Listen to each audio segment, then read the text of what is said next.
After months of impenetrable silence, Yu Menglong's personal doctor, the only man who witnessed every hidden fracture behind the spotlight, finally stepped forward.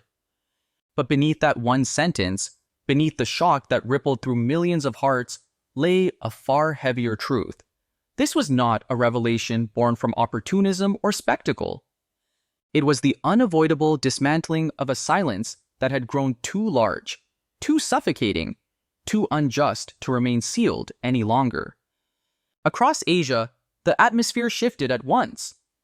Night markets dimmed, living rooms fell silent, and entire communities leaned closer to their screens as if afraid to miss even a single breath of what came next. The man at the center of this storm was not an investigative journalist, nor a grieving colleague, nor a desperate fan with a hidden agenda. He was Dr. Qin Chong, a figure defined by precision, restraint, and a reputation for confidentiality so unwavering that it bordered on legend. For years, he had carried the private burdens of the entertainment world's brightest stars, guarding their fears, their injuries, and their fractures as though they were sacred relics. Yet on this day, his silence no longer served the man he had sworn to protect. His clinic in Taipei, once a sanctuary, now resembled a place haunted by truths that refused to remain hidden. Soft lights flickered against the windows, shadows lengthened across half-open medical files, and the air itself felt unsettled, as though memory and grief had taken physical form. Dr. Qin sat beneath a solitary lamp, his elbows pressed together, his fingers interlocked with a tension that betrayed the weight he carried. When he finally spoke, he did not raise his voice. He did not shape his words for dramatic effect. He simply delivered a sentence that would fracture the global conversation into a before and an after. "You all think you understand what happened to him," he whispered. "But you do not. No one does." With that single declaration, every rumor, every debate, every fragmented theory shattered. What the world had believed was a sudden tragedy had not been sudden at all. It was a collapse built over months, crafted from exhaustion so deep it had embedded itself in bone, shaped by the quiet determination of a man who refused to let others see the storm inside him. This was not the fall of a fragile celebrity. It was the final chapter of a life defined by relentless devotion. But behind the glamour and the excuses, what mechanisms are really driving this crisis? We will analyze every detail, from the initial mistakes to the irreversible damage, to see how the entertainment world works and how an icon is redefined.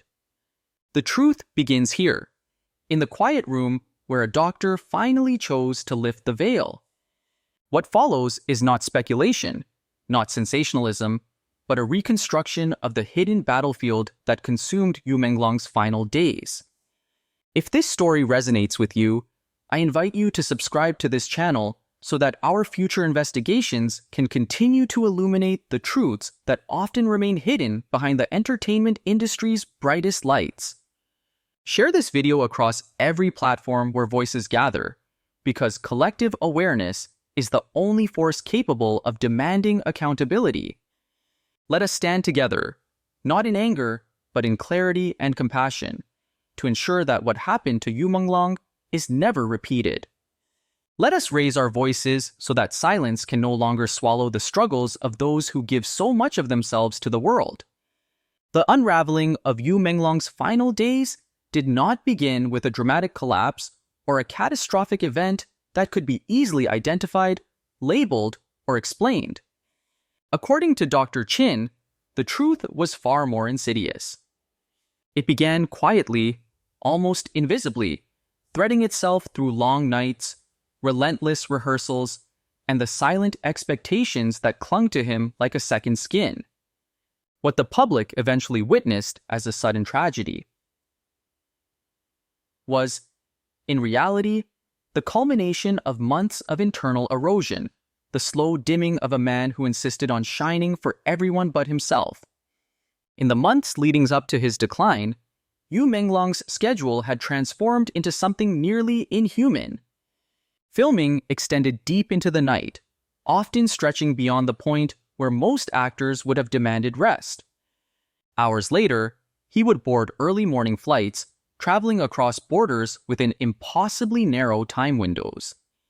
Even injuries hidden beneath costume sleeves failed to slow him down.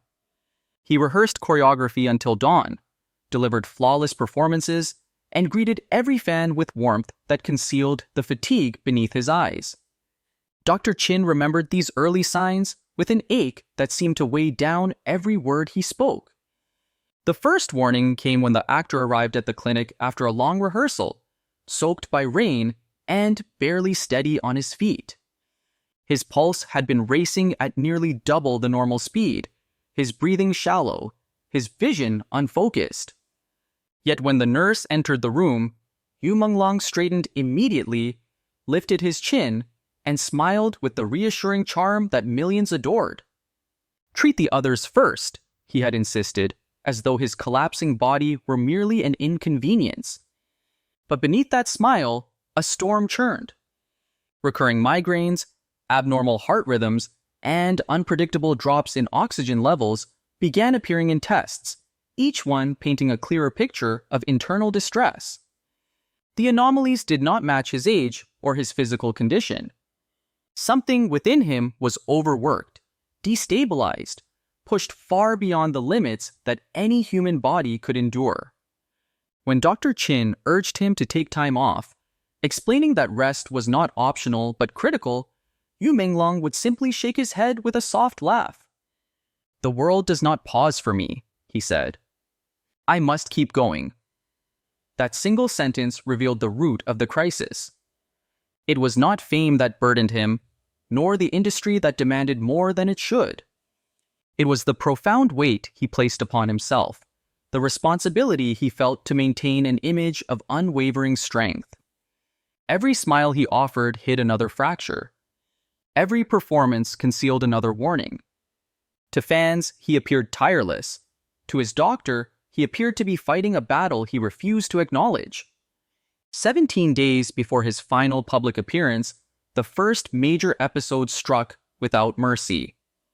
He arrived alone, rain dripping from his sleeves, breath unsteady, eyes unfocused. For a moment, he failed to recognize the room. His heart was not failing, but it was struggling, firing electrical signals in frantic bursts that made no sense. The scans that night revealed anomalies so unusual that even seasoned specialists could not immediately explain them. Whatever was happening inside him had begun long before this episode, buried beneath months of self-imposed silence. Still, he made one request, delivered with the same polite sincerity he offered the world: tell no one. Not his manager, not his closest friend, not even the people who depended on him professionally. He believed that protecting others from worry was more important than protecting himself from collapse. And that belief, according to Dr. Chin, was the beginning of everything that followed. The signs were there. The warnings were loud. The damage was already taking shape. Yet he continued, carrying not only the demands of an unforgiving industry, but also the unbearable expectation that he must never disappoint those who admired him. What do you think about this? Comment amen below so we can continue with the unfinished stories. The night everything unraveled began without warning, not with an explosion of panic, but with a quiet, devastating simplicity. At exactly 1:12 a.m., an emergency call pierced through the stillness of Taipei. Yu Menglong had collapsed after a late-night recording session, his breaths turning shallow, his skin growing cold, his pulse shifting into a chaotic pattern that no medical monitor could interpret with certainty.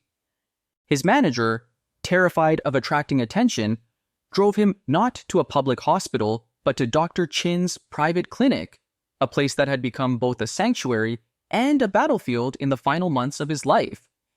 The scene, as described by Dr. Chin, felt almost cinematic in its intensity. Nurses moved swiftly around the bed, adjusting stabilizers while alarms erupted in discordant bursts.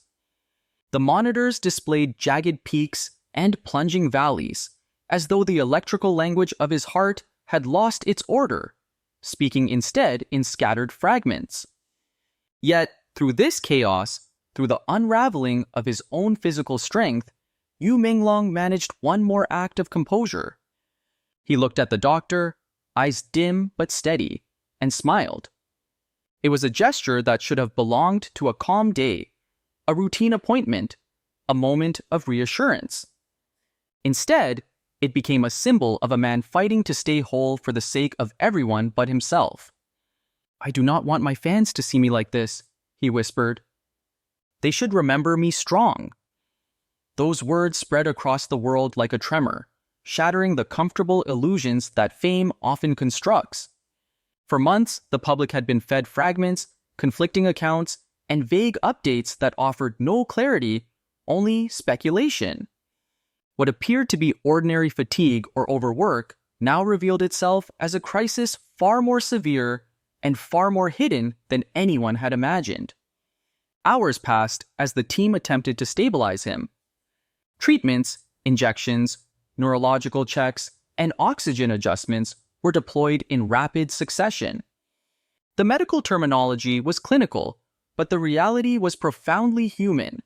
His body was losing its rhythm, its coordination, its ability to hold itself together. When Dr. Chin confronted him once again about the severity of his condition, pleading for rest, for compliance, for even a moment of surrender, Yu Menglong offered a response that left the entire team silent. "If I stop now, everything I built will fall apart." It was this belief, not the illness itself, that drove him beyond the threshold of safety. The truth grew even more complex when Dr. Chin revealed that, after exhausting all standard treatments, he had placed the actor on an experimental stabilization protocol. It was rarely used, rarely approved, and designed only for cases where the body teetered dangerously close to systemic collapse. The regimen required strict isolation, continuous cardiac monitoring, and absolute inactivity for 72 hours. According to Dr. Chin, it was the only intervention that might have given him a fighting chance. Yet he did not complete even a fraction of it. The next day, despite warnings that bordered on desperate, he returned to work. This revelation ignited a firestorm online. Fans who had admired his discipline now saw the cost of that discipline. They flooded social media with tribute videos, paused scenes from his dramas, and wrote messages expressing heartbreak at the realization that he had performed through unimaginable pain. Many wondered whether his exhaustion had been visible in hindsight, whether they had unknowingly urged him forward while he was quietly breaking. But the storm did not stop there. Dr. Chin disclosed that not everyone around the actor wanted the truth revealed. Some feared public backlash, others worried about the damage to his image. Records were altered, softened, or withheld, not out of malice but misguided loyalty. In response, Dr. Chin had locked away the original documents, believing that releasing them too early would only distort the narrative further. In the wake of his testimony, the world began to see the contours of the truth. Yu Menglong did not collapse because he lacked strength. He collapsed because he carried too much for too long, in silence so complete that even those closest to him could not hear the breaking. What emerged after Dr. Chin's first testimony had already shaken the public to its core, but the continuation of his account carried something even heavier. It was no longer only about the physical crisis that overtook Yu Menglong. It was the emotional unmasking of a man who had spent years convincing the world that nothing could fracture him. As Dr. Chin returned to the same dimly lit room to offer his second statement, the atmosphere felt altered. Cameras crowded the sidewalk outside. White lilies and folded notes lined the entrance, and the air itself held a weight that suggested memory had settled into the walls. This time, Dr. Chin brought with him a small black audio recorder. When he placed it on the table, the shift in the room was immediate. Even the lights overhead dimmed slightly, as if the world understood that what came next would redraw the final portrait of the man the world had lost. After a prolonged pause, he pressed play. A faint hum emerged, followed by a soft breath. Then came a voice that millions recognized, yet almost did not recognize at all. It was Yu Menglong, but without the polish, the charisma, or the effortless strength he displayed publicly. This voice was raspy, subdued, and fractured at the edges, as though each sentence cost him a quiet battle. Recorded 2 nights before his collapse, it captured the emotional landscape he had never allowed anyone to see. He spoke of dizziness that overtook him mid-rehearsal, of sudden weakness in his hands when he held a script, of moments when the room tilted and closed in before fading back into clarity. But what pierced through the recording was not the medical detail. It was the guilt woven through each word. He apologized repeatedly, not to the doctor, and not for his symptoms, but to the world that admired him. If they see me tired, they get scared. If they see me pause, they think I am losing momentum. I just want to make people happy, even if it hurts. When Dr. Chin paused the recording, his jaw tightened. He was not afraid of the pain, he said. He was afraid of disappointing people. Yet, what shook the audience even deeper was the memory Dr. Chin revealed next, one he had previously kept hidden out of a promise to protect the man who trusted him. On the night of the first major episode, after the medical team stepped away, Dr. Chin entered the small recovery room expecting to find the actor asleep. Instead, he found him sitting on the edge of the bed, legs trembling, his hands covering his face. As the bedside lamp cast a thin glow across the room, silent tears slipped between his fingers. When he finally looked up, his voice broke into a question that carried the weight of both fear and resignation. "Doctor, am I running out of time?" Dr. Chin could not answer him. He simply placed a hand on his shoulder, knowing that something within the actor had begun to fail in ways they still did not fully understand. But the most devastating sequence unfolded the next morning. Despite the exhaustion, despite the pain, despite the frightening instability of his condition, Yu Menglong attempted to go to work. He slipped out of this clinic before sunrise, still wearing a medical patch, refusing to jeopardize schedules or cause worry among his production team. Halfway through the drive, however, his condition deteriorated rapidly. His breath faded in and out, his hands trembled uncontrollably, and he whispered that his chest felt tight. Even then, he begged them not to call an ambulance. "No cameras. No rumors," he insisted. This incident forced Dr. Chin to initiate the experimental treatment whose details had remained hidden. 72 hours of strict isolation, unbroken monitoring, and absolute physical stillness. It was the only chance to stabilize the internal storms overtaking him. Yet he completed none of it. Not hours. Days. Days that might have altered the outcome. The emotional climax arrived when Dr. Chin revealed the final action the actor had taken before his body gave out. During the last hour of consciousness, he asked for his phone.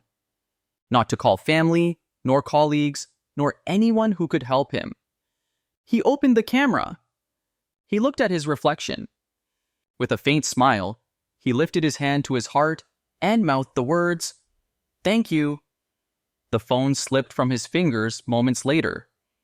That 7-second recording, released only now, traveled across the world like a quiet storm. Fans described it as beautiful and devastating, a farewell he never intended to give. And at last, Dr. Chin offered the truth that framed everything before it. I believe he knew. Not consciously, not medically, but somewhere deep inside, he knew he was reaching his limit.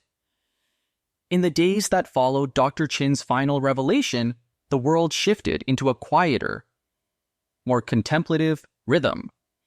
The frenzy that once surrounded Yu Menglong's public life softened into something gentler, something shaped not by speculation or rumor, but by a renewed understanding of who he had truly been beneath the lights.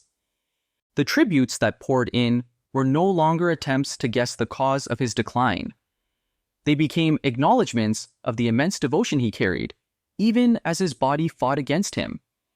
Across continents, fans paused scenes from his dramas, searching for moments that now seemed etched with hidden strain, unaware at the time that they were witnessing a man holding himself together with sheer will. The sidewalk outside Dr. Chin's clinic transformed into an impromptu memorial. Flowers, handwritten letters, white candles, and folded paper cranes gathered in silent rows, each one echoing the impact of a life that had touched millions through sincerity rather than spectacle. News outlets shifted their tone as well, abandoning the sensational narratives that once distorted the story. Instead, they began to reflect on the deeper issues exposed by his final days, the relentless pressure to appear unbreakable, the demands of an industry that rewards endurance over well-being, and the cultural expectation that public figures must continue giving even as they are quietly breaking. Yet, amid this collective mourning emerged a quieter truth, one that seemed to grow clearer as the world absorbed the full weight of his doctor's testimony. Yu Menglong's final chapter was not defined by weakness, failure, or defeat. It was defined by courage. He continued to offer light even as his own dimmed. He worked through exhaustion not because he sought perfection, but because he believed he owed joy to others. His silence was not avoidance. It was an act of protection. Every decision he made, even the decisions that shortened his time, came from a desire to shield those around him from worry, disappointment, or fear. From this truth came the lesson that now lingers beyond his life. Fame does not erase vulnerability. Dedication does not replace rest.